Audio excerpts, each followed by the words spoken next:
And as somebody who's spoken out against an abuser, I didn't I didn't drag anybody into it. Anybody that came forward, they did it on their own behalf, and they felt like they wanted to speak on my behalf. Sure. I in no way would ever ask anybody. And it was weird too. I agree. Because, Yeah.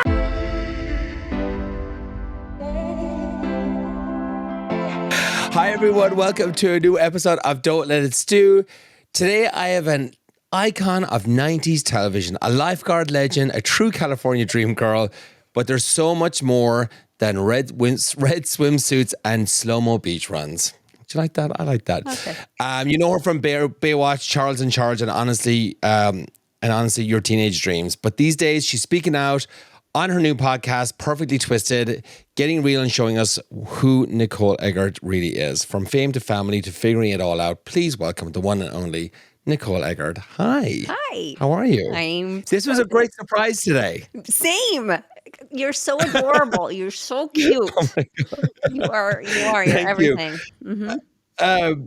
This is so fun. Like, you know, when I was talking to Pat, and Pat's like, you know, Nicole Eggert, I'm like, wait, like, I was like, Baywatch? He's like, yeah. And I'm like, oh my God, this is going to be so fun to talk about. So, and we're going to get into a bit of that because I do want to talk a bit about that too. I used to watch it. You like, did? I was like, what? Like, it was 92, right? You went on around then, I think, yeah. Yeah. I was like 11, but I was watching it at that age. And I'll talk about that. Like, it's so funny. Like, it's just crazy that like I'm here now talking to you. As I like to start off with every podcast, I like to get something off my chest. And this was kind of something I saw online like last week or 2 weeks ago. And I was like, oh, I actually want to talk about this. Like, I'm a millennial. I'm an elder millennial. I'm 1981, right? So I'm on the cusp. Okay. And so... Sorry. Yeah, I know. I want to be like right in the middle. But they're talking about like, you know, we all text each other. We all have emojis. We all do thumbs up, love hearts, LOL, laughing emojis, the eggplant, whatever it is to describe whatever, right?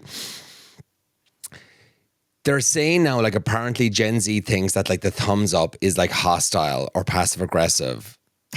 And like, I've never really thought about it because I feel like the millennials are kind of like when they came into kind of cell phones. Like we were kind of the first group when cell phones came kind of. I remember I didn't have a cell phone in college. I got my first cell phone like in college, you know, and I went from not having one to having one, and then the emojis, and you would do like 2 dots with a smiley face and whatever. It was very basic. And then Apple came with like the images and everything, right? And we all have a lot of fun with that. What do you think? If I sent you like a thumbs up, would you be pissed? Like, would you think it's like, would you be like, oh, okay, cool, like whatever? Well, now you're making me rethink my whole life. I'm 53. I'm 53. Thumbs up means yes, it's a go. I grew up with the Fonzie, with the Fonz. No, thumbs up is like good. And it's like one of the first options. So would I choose it if I was creating emojis? Probably not, but it's thumbs up is and all the presidents do it. It's just something I grew up with, and it means. Yeah. What year were you born? 1981.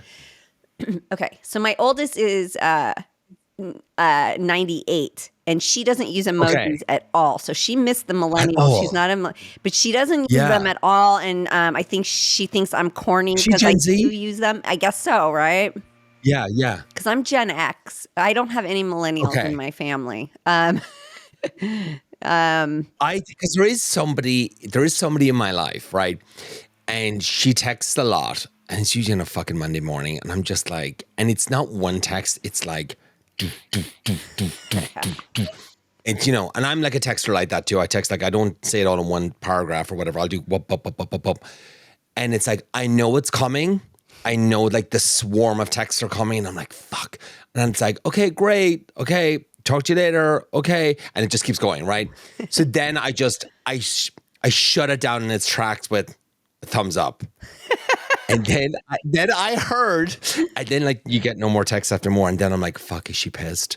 And then I have heard that this person from somebody else that like they hate those emojis. They feel like it's so passive aggressive. And she's like in her 50s. So I think it's all in different. I think it depends on the person. If the person gets like anxiety, like, wait, like I need like a confirmation. I need like, okay, that sounds great. Talk to you tomorrow instead of just a thumbs up. It's like, I just want to shut it down. Like, it's not that I hate you or anything like that. It's just, I don't want to talk anymore. Like, it's, I just don't answer. I just stop responding. I can't do that. Oh. Listen, That's what I need to do. That's a personal problem on her side. Yeah. Like I don't know. They're here. They're not going anywhere. My last update came with a whole bunch of new ones. Like emojis are here. They're here. I mean, I guess I have to get more creative with like, I don't know. I just feel like if I text letters, then more text messages come. So if I send a thumbs up, or a better way to do it is just send a heart. Like, oh, love that. Like, great. Like, bye. Or just talk to you later. Yeah. Catch up later. Yeah. Then it's like, wait, are you mad with me? Then that keeps going. Oh. Like, what do you mean you don't talk to you later? Like, wait, like, I'm just like fucking busy. Like, I don't know. Okay, well, your phone sounds better than mine. Mine does, my bestie from childhood, she does the talk to text thing. Oh, and no. Goes on and on and on. And I spend more time trying to translate what the fuck she's trying to say. Like, I don't know what she's talking about. And then I have to figure it out because there's so many typos and there's so many things because it's voice to text.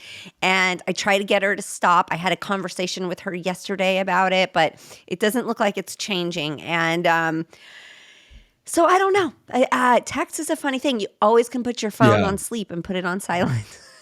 And I don't want the text messages. I hate the voicemails as text. Oh, like I don't actual like voice notes you hate? Because you text them. Yes, the voice notes. You text them like, hey, what's going on today?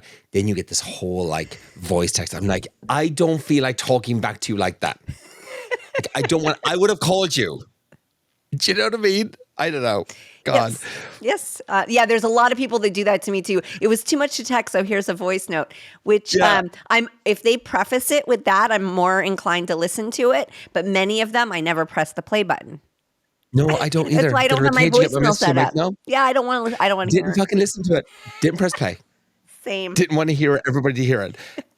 Anything bothering you right now? Anything you want to get off your chest? Well, mine's boring compared to yours. I don't know. I'm starving. I am trying to be healthy, and it is so fucking hard to be healthy in America. Like, so, what I want to get off my chest is that everything is so unhealthy, and takes all the fun out of everything.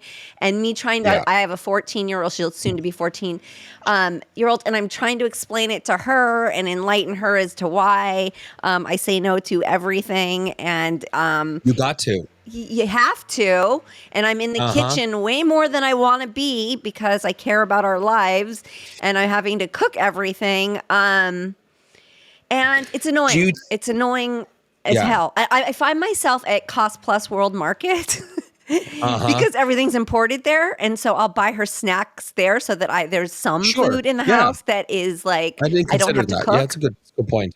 Yeah. I'm annoyed. I'm really annoyed. I'm annoyed at America right now. No, it's super frustrating. And look, I have a client that like I cook quite healthy for them every day.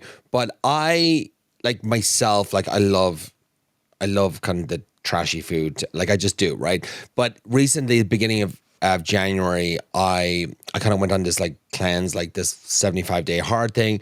I stopped drinking. And so I made it to like 86 days. I was eating really good. I couldn't have Chinese food. I couldn't have burgers and fries from like anywhere unless I made it myself, right? And that was like my diet. I lost like 25 pounds. Well, I feel great. Like I have a totally different relationship with alcohol now. I drink a lot less than I ever did. And I just feel incredible, right? But it comes down to the food. And I love that you were talking about this. I'm looking at packages more and more and more and more every single day. Cottage cheese is a huge thing now. I think I'm going to start doing little videos at the grocery store like, hey, here's the healthy snack. Like you've this, and this. This is the one that you should go for. Like, or whatever it is. It is frustrating. Do you think, I know you were diagnosed with cancer like a few years ago and so forth.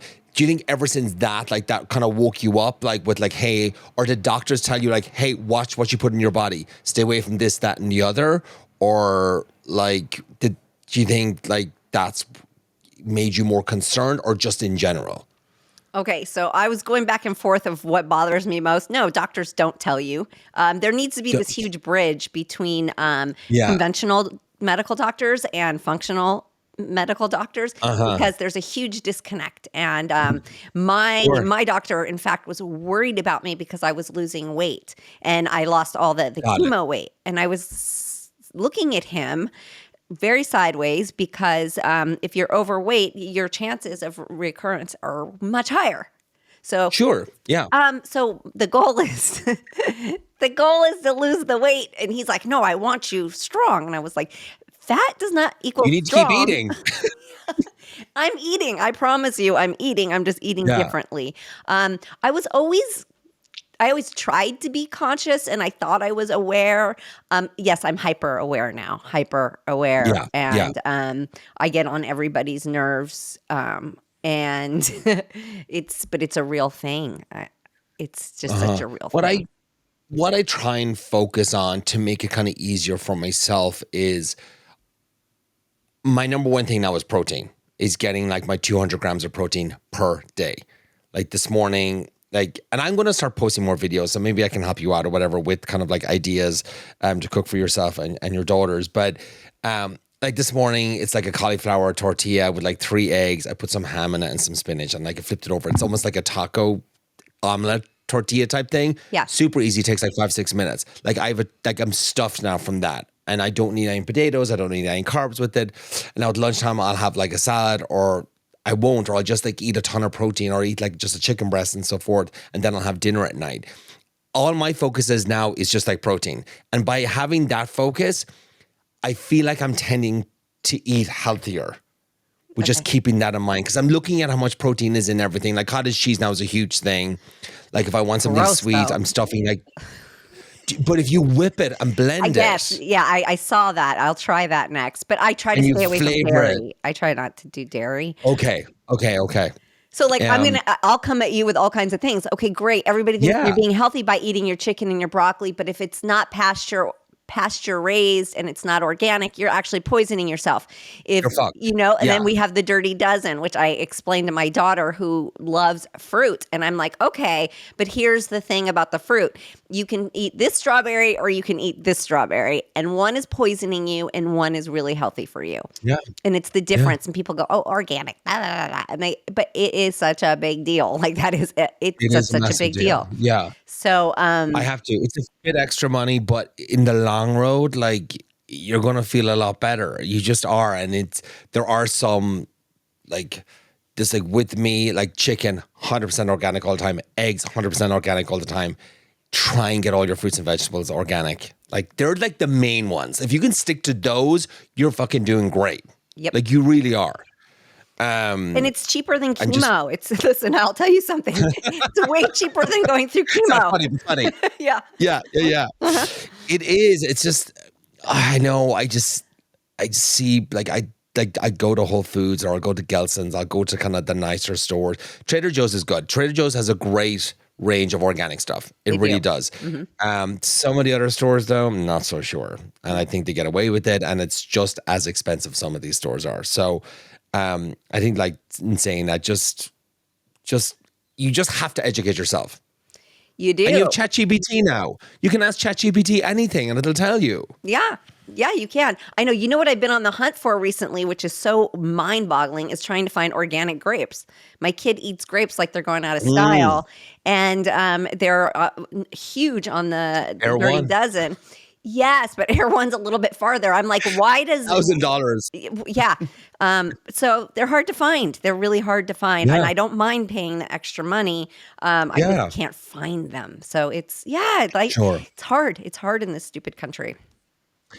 So you have a podcast, you have a new podcast. No, it's new. You've had it for a while. Perfectly Twisted. Yeah. And so you like Bravo too. I love Bravo. I mean, the one thing I can't live without. Yeah. Oh, I'll send you my cookbook. Me and Amy Phillips did a Housewives cookbook. I'll send it to you. I need it. Yeah, for sure. So I watched The Valley last night, and I know you were talking about it on your podcast, and you were briefly saying to me you were kind of ripping them Yeah. apart. Yeah. They're crazy, those bitches on there. They're crazy. They're And they're fucking too old. crazy. They're too old to be this crazy. Exactly. That's what I'm thinking. Aren't they like aren't they late 30s, 40s? Yes. And I keep thinking they're like late 20s, early 30s. And then I have to remind myself that Exactly. they're not. Yeah. Like like last night, and you can even watch it on Bravo TV on the Instagram. They did like a summary on this. So Jesse and Michelle, like these two triggered the fuck out of me. Yes. Like, because I feel like Jesse is someone like I dated before in the past. Michelle, I feel like just gives him a fucking hard time, but then he's also an asshole. But then she cheated on him apparently, and he's hurt. It's like ping pong. I don't know whose side to be on. You know what I mean? Yeah. And you know what? I think in certain instances, you don't need to take a side. This is one of them. Yeah. This is one I where think this is one of them. she gives me nothing. I get nothing from her, so I have a hard time taking her side. So I can't relate with her because she's like, there's nothing there. No, but it's like I don't know what I'm watching, and then it's like he's like, just be happy for me, and then she's like, you're calling me a fucking escort. Like, why would I want to talk to you? And then you say I'm a terrible mom, or like, it's just, and then he's like shocked that like she won't be nice to him. Yeah. Yeah. Yes, he seems pretty narcissistic. I saw him recently. I didn't want to say the word, but yes. I saw him, and I don't usually throw that word around lightly, but I saw him recently. And I don't always hate an asshole. Like, I actually kind of relate to assholes a lot, and I feel like I fell in love with a few of them. Yeah, right. I know. I kind of like an asshole. So and when she gives me nothing, I tend to side with him. But I saw him recently, and he definitely has that face on all the time. He's got resting bitch face all the time, and his eyes. You can always tell in their eyes. Yeah, sometimes. and he purses his mouth a lot. You know, he's always doing like a little duck lip thing. And I feel like, are they ever going to grow up? Are they ever going to get it? Is watching this show back going to help them? I sure hope so, because yeah, that's a good thing. Good, that's their therapy. I think he's deeply hurt, though. Is he deeply hurt that she cheated on him, or is he deeply hurt that he can't control her anymore? He's deeply hurt that he was left, right? Like, she left him, and I think all of the above, everything you just said, it's like check, check. And her too. Yeah, I think she's acting from a place of hurt, and I do too. And I think maybe the two of them are very shocked that they probably were so in love, and they decided to have the child, and I think like two of them are. It seems like they're almost like flabbergasted that like, fuck, we really didn't know each other. And look what's happened. Like we kind of hate each other. It looks like that anyway on TV. It does. Right? It does. And you know what's sad is, okay, first of all, he thinks that little girl looks and acts just like him. The daughter is a spitting image of her. I just have to get that off my chest because he says, oh, I'm pretty sure it pisses her off that our daughter looks just like me. And then they show a shot of her driving the little girl, and they're twinning. Like you couldn't, they're so mommy and daughter. But it seems like what they have to realize is that little girl is made up of both of them. And they have to love them. They have to love her is to love each other. And she has said like, my child, and he's like, no, it's our child. And it's like, you know what I mean? Like, you can't say that. You can't say like my child when it's the two of you guys. It's wow. Fair. That's fair. I don't know. Neither of my children's fathers are present. So I'd say my child, but it's rightfully so. But I guess you're right. But the thing is like, the two of them were still really present, I guess. Yeah. Yeah. You just don't talk shit about the other parent in front of the kids, because the kid knows that they're made up of both of these people, and they'll take it personal. Oh, yeah. They really and the will. Thing about, yeah. They'll think you're talking shit about them because they're made of that person. So as hard as it is, you have to accept, and you have to find what you did love about that person. And I think as well, like, and I know of someone that they co-parent with a child, and one of the dads completely just is always talking shit about the other one, right? And I just think like that person just needs to be really, really careful, because one day that child is going to be old enough and is going to know which one was the problem, Yes. and And they it's won't want not to be one around day, that it's one. now. It's now. Yeah. Do you know what I mean? And it's Mhm. like that child, like they're not fucking stupid. And you know what I No, mean? they're And not stupid, and no matter they're how not. bad one parent is, they're still gonna love them because that's their biological Yeah. parent. So they might you have to let them recognize that that parent's an asshole on their own. Like, you just have to let them figure that out, because if you're constantly talking bad about that other parent, they're gonna look at you Yeah. sideways. Like, why are you always, saying It's going to terrible come things? to a head. Yeah. It is. It just is. And and in the moment, like, they probably don't think it's gonna, like, that'll never happen. They'll always stay with me and stuff. It's like, no, like, the energy is there. Everything is like, it is. It's just, that's not the way the world works. The universe, like, has a way of coming right back at you, and you'll get punished for it. It does. So, like, my oldest, she's going to be 27 in a couple days. I didn't talk shit about her dad while she Yeah. was growing up. Smart. Now we can rip on Yeah. him together because Sure. she has You can her own. understand. And yeah. She has her own thing, and she says like, what, and she'll bring it up to me, and now we can talk about that stuff and laugh and all of that. But you have to wait. You have to wait till they get there. Yeah. So you starred in Baywatch in 1992. You did 45 episodes. That's a lot.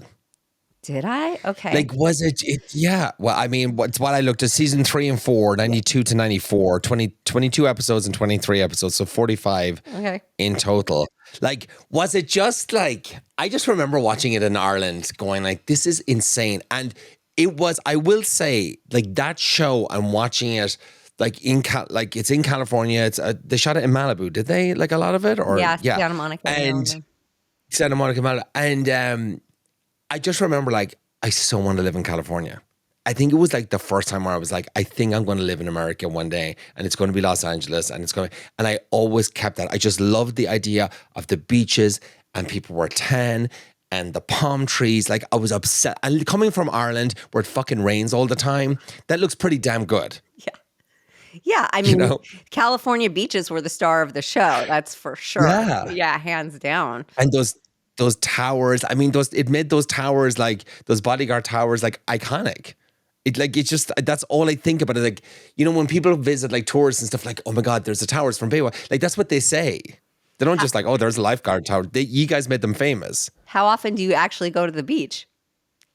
This is the worst thing. You know what I mean? It's like, oh my God, the beach is like so good. Well, here's the thing. You can't even fucking go on PCH now. Like, you need a pass Right. because of the fires. Well, So I yeah, guess you can go to Santa Monica, though. You could go to Santa Monica and go but to the beach there, I'm sure, right? I don't know because I don't want to go anywhere near it at this time. It's so Yeah, toxic yeah, and so dangerous, and exactly. I don't Yeah, know when that will go away. I'm not. I think, and it doesn't just stay right there. It's not like that contaminated water is sure. just staying in Malibu. It's all up and down the coast. So for right now, yeah, we're not going to the beach at all. But I'm like, in No, life in general, I go there a lot because it's like my happy place. yeah. But I would go to Marina Del Rey with the dog a lot and walk the dog on the beach all the time, like like a Saturday morning. That's kind of when I would go at like 6 a.m. when there's like nobody there, right. which is nice. I just got back from Sicily and I was jumping in the water there, so I don't think there's anything like that. So it's just like, you know what I mean? I don't think I'll be going to Santa Monica Beach anytime Yeah, soon. fair. Oh my God. So yeah, I saw in an interview, I know it was like Fox and Friends and stuff, like from being on Baywatch to dating, like, and you were saying like going on dates, people have this like image. Like, tell me about that. What do you find like when you go on dates? Like, did they expect you to be like, what did they expect you to turn up like in a bodysuit, like a swimsuit? Like, what? I don't get it. Like, they tell me, like, Okay, well, so a lot of guys will think that I'm really high maintenance, which I might be. Okay. Okay, I might be. That might be fair, but in different ways than like they might think. But Yeah. simple things like music. I don't know if it was because I had long blonde hair, but they always expect me to be like a metal fan, like be into metal music. I get that. Oh, I get that a lot, and really? yeah, and it's one of my Was least that a favorite thing in the genres. 90s? Like blondes like loved like Yes. rock? It Yeah. was. Yeah. But Oh, okay. yeah. Yeah, but I it's didn't know not that. who I am. I mean, I've grown more of an appreciation for rock music as I've gotten older, but like definitely not then. Um, I really liked a lot of like Beastie Boys and like underground Mm, music and stuff like that. I was yeah. not the top 20 kind of thing. But so Not like me. were you? Yeah. Well, I'm a top 20 person. Yeah. yeah. I don't know. And then people just, I don't know, they think they know you. And I get it because I think I know people because I'm watching Yeah. them all the time. But they think they know you and they just really don't have a clue. And I didn't mean for that to be such an issue when I did that interview. Um, Mm. it was a quick question, and It's a they quick asked me like yeah. how fame like affects your life, and I was talking about Uh-huh. preconceived notions, right? Like people Yes, have a yes. preconceived notion of who you are or what they Yeah. think you are, and that is where I was going. And I was saying that that really rolls over and affects me the most with dating, because with friends and friendships and with people that you just meet Yeah. as friends, they'll get to know you pretty quickly and they'll realize like their preconceived notions were Oh, wrong. yeah. But somehow in the Exactly. dating, right? In a dating scenario, people we try to like mold, or we try to believe that somebody's who we think they are or who we want them to be. And I just find Yeah. that guys do that with me all the time. Like they want me to be this thing, and it's just it doesn't work out.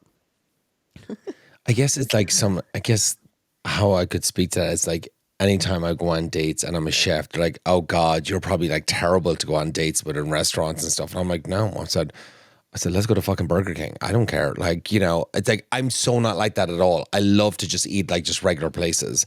But they have this like perception that like I can only eat at like the best places and so forth. And it's like not at all. I actually don't like those places, like the Michelin star and all that kind of stuff. Do they Um, expect you to not, cook for them a lot? Like yes, yeah. that is like, don't ever ask me to cook on a date. Like, don't ever. Like, if we're like 1 or 2 months dating and so forth, I will do it. Like, I will cook for you. You don't have to ask me. When are you going to cook for me? Yeah. It's the one question I don't like. I can I just don't imagine. like it. I just think it's expected, you know? But it's And if it's like, you it's have very any personal for sensibility me. about yourself, you would know that you don't want to cook. Like you want the time Yeah, off, right? Like you want to be exactly. Because I cooked cook all the for. time. Yeah. I love doing like parties. Like that, like if you were to say, if we were dating for 2 months and you're like, hey, why don't we do a party on like a Sunday and I'll invite a bunch of my friends over? I'm like, I'm fucking there. Like I will cook for 20, 30 people. No problem. I enjoy much more that and chatting with people and being around like the island in the kitchen. There's like 20 people there with drinks and all that kind of stuff. Like that is like my fun place. Cooking for 1 or 2 people, no. Like it's fine. But I get it. I'm such a mean chef. No, I think Um, it's fair. I think it's fair. I would never ask a chef to cook for me, but yeah.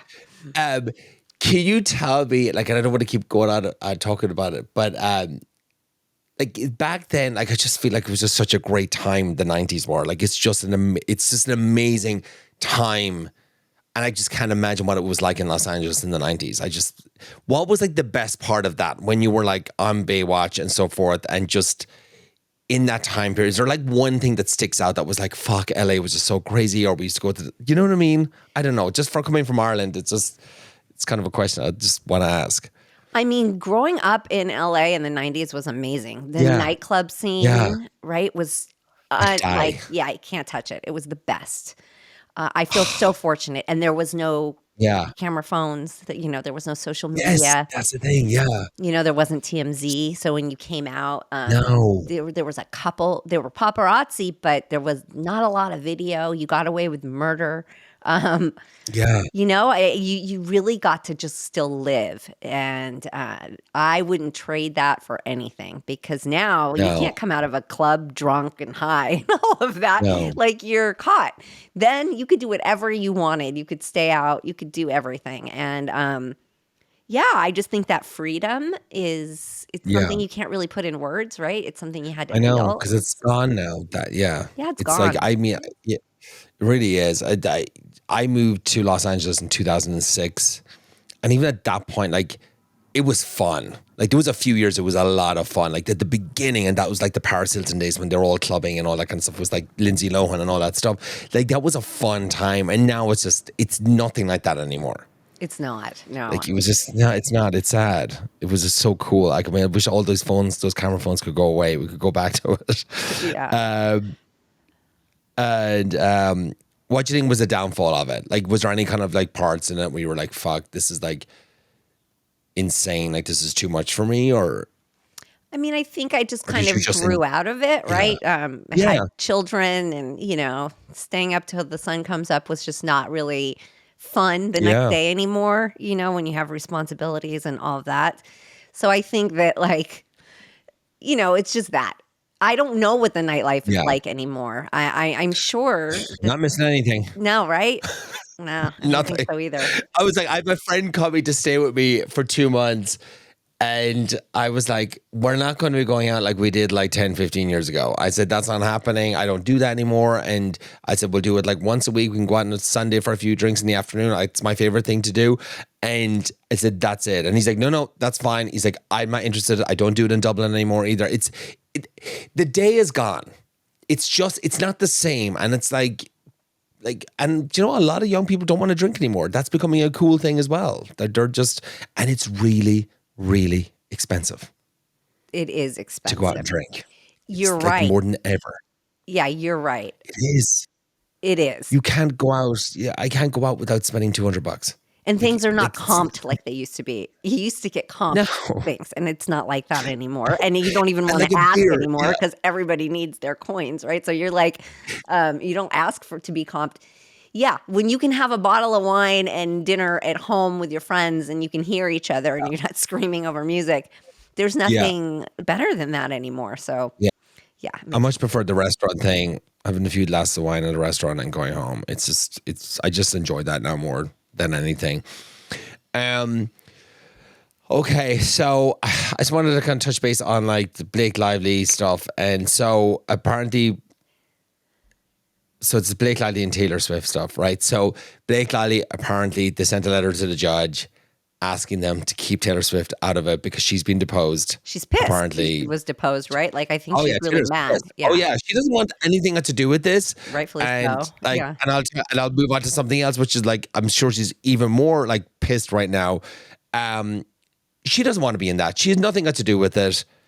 She turned up in this meeting once. It was there. Her song was used in the movie. But the thing about it was Blake Lively kept talking about her in all these interviews and how she had a part of this and how a big part, and Taylor like played this and whatever.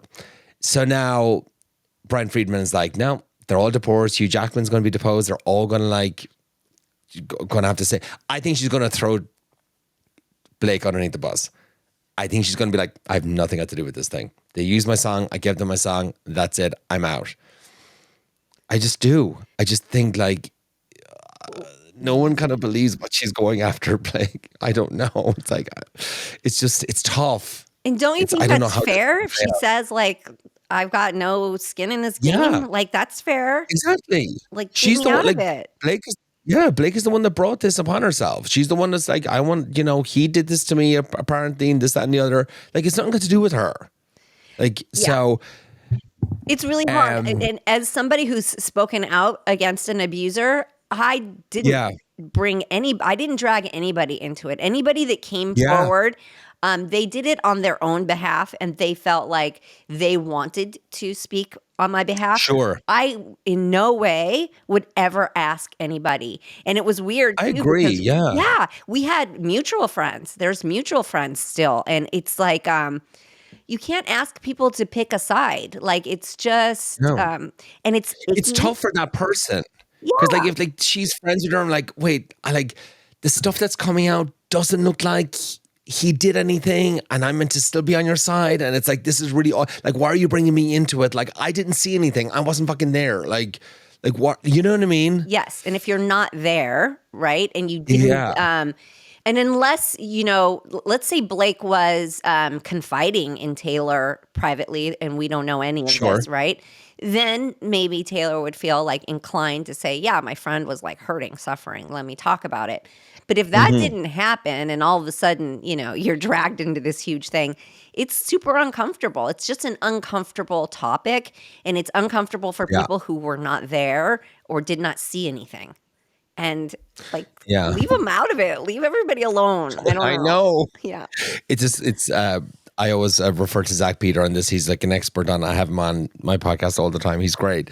And just to follow to go off that, it is probably the worst time ever, and for Taylor Swift, which is for this whole case thing to kind of go down, because May 26th is the AMAs. And just like, stay with me here for a second. So we're all waiting for Taylor Swift to bring out a new album, right? She had the Eras tour, as you know. She toured, you heard about the Eras tour, and it was a massive concert and stuff. I went to it a few times, and it was great. When it was over, it was the end of an era. So now everybody's thinking we're going to start a new era. She has 2 re-record albums that she has to bring out, right? Just over Scooter Braun stuff or whatever. People are thinking that it's going to be a re-record album next. Now, on her store, this is crazy. On her store, she has, it's like, there's like 4 icons for like products. And it's like each letter starts with like it's AMAS.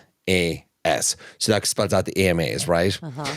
And then when you go into it, she has 26 items. No, 12 items for 26% off. The AMAs are on the 26th. It's the 12th album. So everyone's like fucking like going with Easter eggs that like this is going to be it. I think, I'm just going to make a prediction before we go today. I think it's going to be a brand new album on the 12th. And she'll start a new era. And then after that, she'll bring out the re-records in the new era. I love that. It's kind of a thing. It's like I go down a rabbit hole with it on TikTok. It's so fucking fun. And then it's fun to see actually what happens and was she paying attention to all the fans. It's just, it's crazy. I think she does. I think she's very clever like that. Yeah. I think she's, that's her generation. She's into it. She's smart. She's thoughtful. Neither of my kids are Swifties, but I think that she's a great role model for young women. And, and so that's another reason why I hate to see her dragged into this other mess, because she's going to receive criticism either way, and she doesn't deserve it. It's not her problem, right? But I like your theory, and I'm pretty sure you're onto something, because she's a smart lady. She's no dummy. Yeah. She knows what she's doing. It's exciting. I need something from her for the summer. I need a good, like, brand new summer album. Would be great. I bet you she'll bring it. I think she'll deliver. She's she's smart. Let's hope so. That's it for today. Nicole, thank you so much for coming on. Please tell everybody where they can find you, podcasts, Instagram, social, everything. Well, I'm Nicole Eggert, and I'm verified on all platforms. And Perfectly Twisted is my podcast. Anywhere you podcast, YouTube, I have the site perfectlytwisted.com. And we like to laugh over there. And that's it. Thank you so much. You're awesome. Thanks so much for coming on. Thanks for having me. Of course, anytime.